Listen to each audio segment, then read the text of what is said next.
Hey there, Shakia. Hey, this is Toby Earhart. I do financing for Bill Walsh. Surprise! I'm a girl and it took me forever to call you back. I'm sorry, I got real busy today. Thanks for being so cool. Okay, so I definitely can help you with a car loan. All I do is work on hard deals, nothing easy. What I try to do is make sure that everything's in order ahead of time before you test drive. That way, there's no surprises. So, really, the step by step process, if you're ready with money down, they mentioned in the notes that you have $3,500 down, which is half the battle is down payment. So, if you're ready with money down and just whatever you're working with, we go to the next step. And then I have the customer pick out a couple vehicles from our inventory. But I'm going to have you follow parameters that are basically your goals. Let's say you don't want your payment to go over, I don't know what your income is. I haven't gotten into it very far, but it's going to be based on your goals and what you're trying to get out of it. I'll give you parameters to follow. So when you're shopping, you could pick out a couple stock numbers. Now, I like to just be, super upfront with my customers so that there's no surprises. So the way it works on my side of the table is I have to bring those stock numbers to the approval. So like let's say I have listen, you're going to hear it a lot. You're approved. It's a 99.99% approval. Come on in. If someone's telling you to come in and you don't have the payment and you don't know the vehicle, you don't know the loans in place and you don't know the dealer took the deal, I'd be questioning them because they sound like they're just going to be jib driving you in the door and saying whatever you want to hear, just to get you in, which is a hard thing to do, and that is an accomplishment when they do that. But you know, I'm telling you, don't come in, okay? I'm saying let's be adults and hash this out. If you're below 600 credit, we got to work out them numbers because the variables, yeah, so like the variables that I'm up against is really the bank's not going to let us just, let you finance a vehicle that, let's say, and this does happen, believe it or not, a certain percentage of the inventory doesn't work because maybe the dealer, I just looked at a truck today. Now I know that trucks are a little on the rare side right now because of the time of the year. People try to buy and just like convertibles in the summer, right? Trucks in the winter. But they they had this vehicle listed for or like 14 grand and it had a $10,000 book. So something like that is going to get kicked by the bank immediately. They'll never let that happen. Okay. So, so that's why I say, okay, well, right now, while it takes a couple years to get things on track and get the banks competing differently, what I'm going to ask you to do is just have a little flexibility. Pick out a few vehicles that you consider. You could send me 5, you could send me 8. I don't care. Try not to go over 8. Just kidding. But please put them in the order that you like them, like your preference, so I can say, okay, this is her number one pick or number 2, number 3, that way I can try to swing for the fence for you, get the car that you really like. Okay. So when you send me that list of stock numbers, that's when I'm going to be doing the number crunching. And sometimes, I'd say 8 cars will probably take me a couple of hours so that what I'm doing is updating the bank. They're telling me what to do. I don't tell them, right? They tell me. And then I go back to the dealer and I'm like, okay, here's what they'll do. Do you want this deal? And usually on a higher risk deal, like, they're looking out for you. They want to set you up to succeed.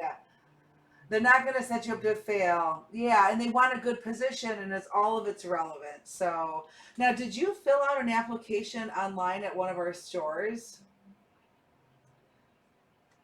Was it the Ford store? Was it Ford? Okay, so I'm gonna go look it up. I'll wait for your stock number wish list, and in the more, are you hoping? Are you ready now, or do you need a little time because the inventory changes? That's why I ask.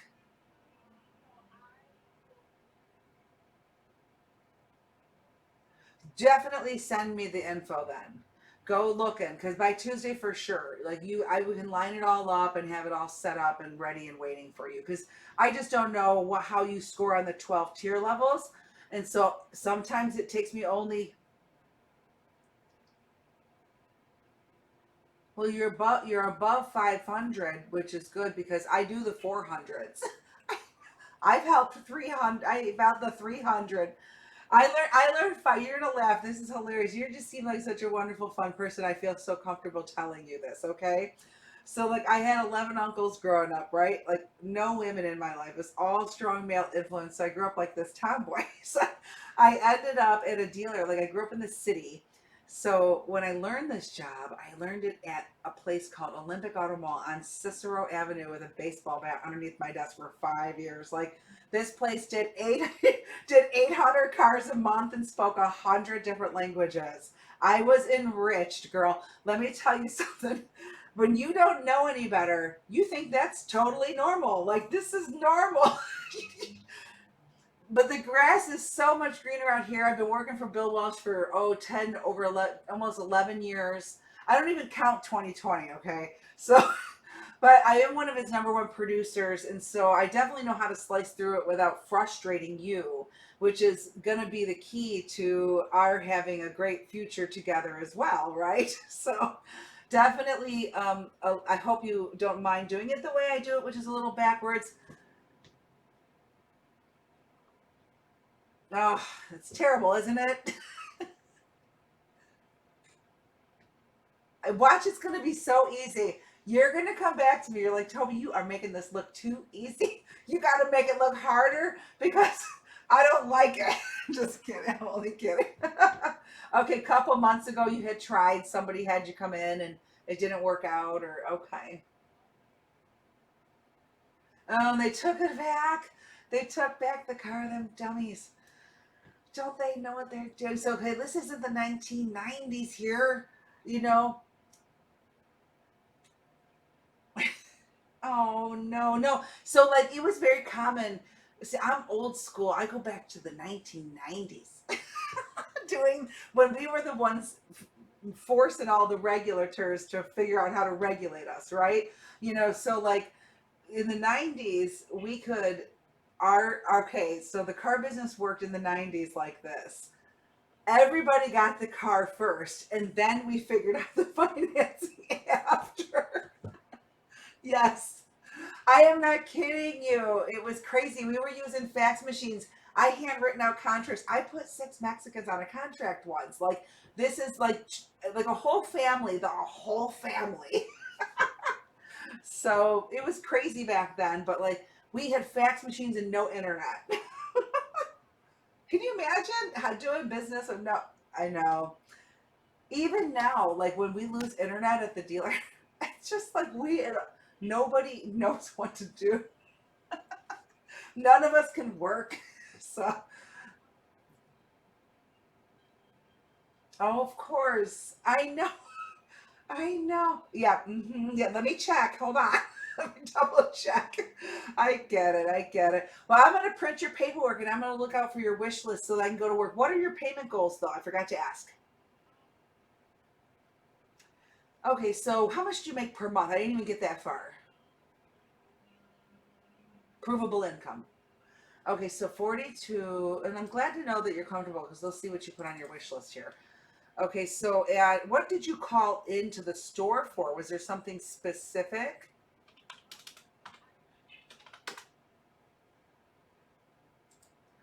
All right, so it doesn't sound like it's just you're looking for an SUV, so it's nothing specific. Okay, so when you're looking at all of the inventory, he has a lot of used vehicles. It doesn't matter what store you've the stock number comes from. So even though we originated everything at a particular store, I still plan to keep the deal there because they gave me the opportunity to work on it. I'm not going to go take it to a different store, you know. So just go to the inventory and just send me the list because what happens is if I find you send me something that's on a different lot, I'm going to pull that car from that store anyway. So it's not relevant. Just send me the list of stock numbers. So to be at 500, so I don't know what your last car loan was like. Let me just ask that real fast. Do you have what is on there for them to hang their hats on? Is it a repo? What are we hanging our hat on?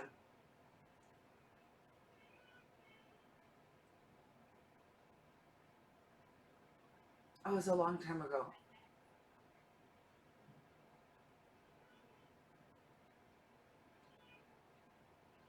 Yeah, yeah, yeah. Who cares? But what's the letter say? What's the letter?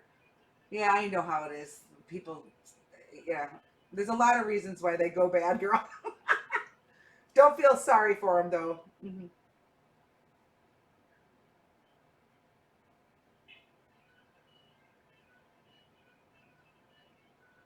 They charged it off. They got tired of trying to collect it. And it's so common.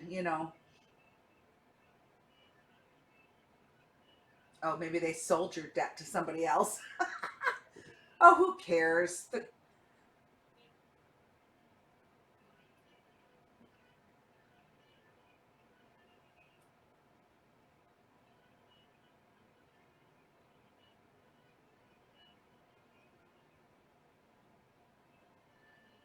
It's a charge off. They just wrote the debt off for a tax write off. It's getting near the end of the year, I'm sure. They're going through the files saying, you know what, we'll give up on this one.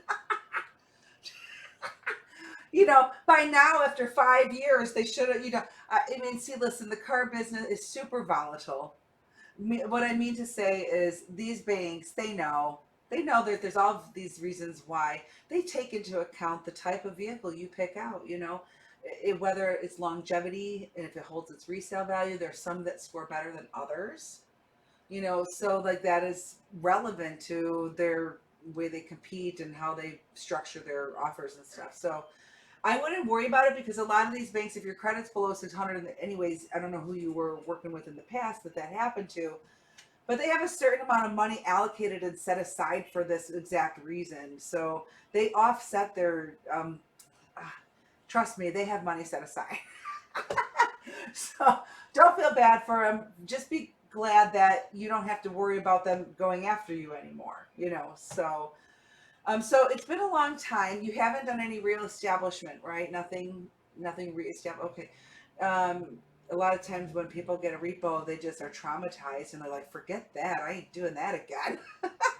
But then we grow up and then we're a little more mature. We manage our money and we're making more money, or whatever happened back then isn't happening now, and you feel really confident and comfortable. So, how do you prove your income? Are you a W 2 employee? Okay. Awesome. And so you're not on furlough or downtime, right? You're definitely employed getting. Okay, cool. So these are stupid questions. I got to make sure that the dealer gets paid. So, you know, so I just make sure ahead of time. I mean, it's really for your benefit too, because look what happened last time. Someone gave you a car 4 months ago and said you had to bring it back. And so when I go through some of this stuff and ask you to send me this and here's that, just know that I'm doing it so that it's nice and smooth when you're at the dealer. You're in and out of there in record breaking time, and you don't hear from us.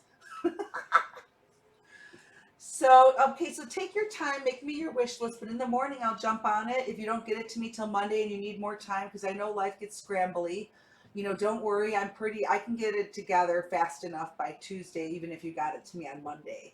And so, like, our inventory changes and something might pop up too. You never know. So, but try not to go over like 15 grand. Is that enough? Or are you thinking like 18? What are you hoping for? Yeah, that's going to be up there on the high side of the payment, but you do have a good down payment. So let's not like throw it out the window. I'm just letting you know if you are on that high side of the number and the high side of the payment, just try to keep the miles down as low as possible. Equinoxes are super fair and simple and easy. It's not like you're trying to squeeze a Tahoe out of a deal or something. So you'll be all right. You should be okay. Text it over. I'll be looking forward to working on it and reporting back to you with what I could produce. You're welcome. I'm Toby. This is my cell. Talk to you soon. Yep, you're welcome. Bye bye.